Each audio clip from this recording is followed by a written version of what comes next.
question more, if I look around the room, I see a few people with grey hair and, lack of hair and whatever.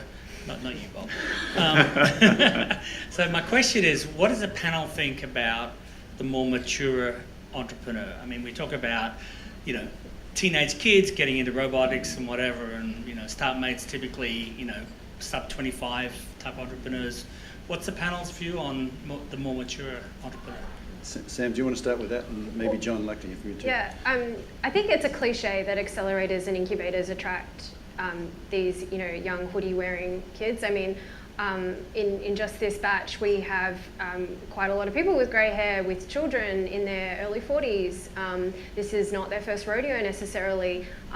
One of them is a fabless semiconductor company. I mean, designing a new type of Wi-Fi chip, you can't really do that straight out of college most of the time, right? You actually have to have some life experience and extra subject matter expertise. So, I mean, that's absolutely not true at all, that it's a place only for young people who can, live on ramen for 3 months or whatever.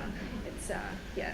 What are you seeing from your side, John? So I think it's very interesting because we get a lot of young students coming in and we run sort of incubator programs and things for them. And what's always struck me is that a lot of them are so enthusiastic and so passionate and so bright, but they're also just incredibly naive as well. And I just don't think they have the experience that perhaps someone who's been in the industry for a bit longer can bring. So kind of partnering them up brings the best of both worlds. You get that youthful exuberance and enthusiasm and the ability to work 48 hours straight and then come back the next day and still be excited. But you also bring someone who can just ask those really difficult questions, say, have you thought about this?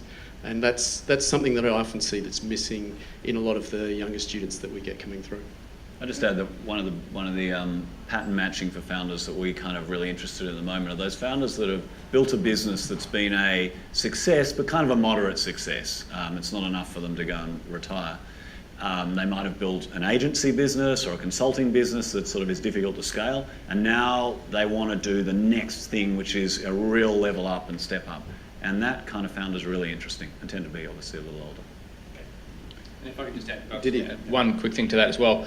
I think actually the data shows that more successful companies are founded by people in their 30s than in their 20s. There's a few outliers that kind of colour that for everyone.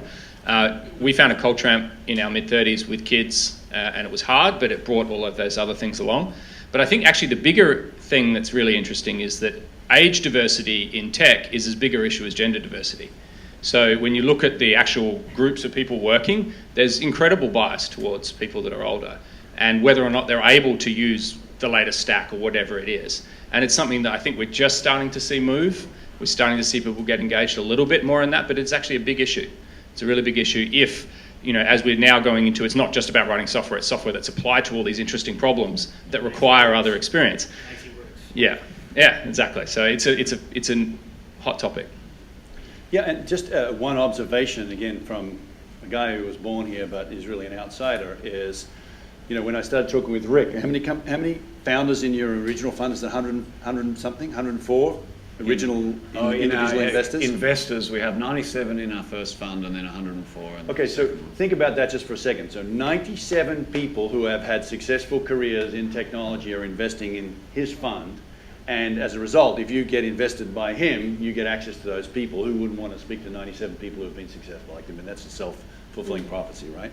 So, and that's, if you think about sort of Silicon Valley and the secret of Silicon Valley, and certainly the people I work with on a daily basis, these are folks who have been incredibly successful. And whether they're old, young, man, woman, whatever it might be, the reality is you want them on your side. So.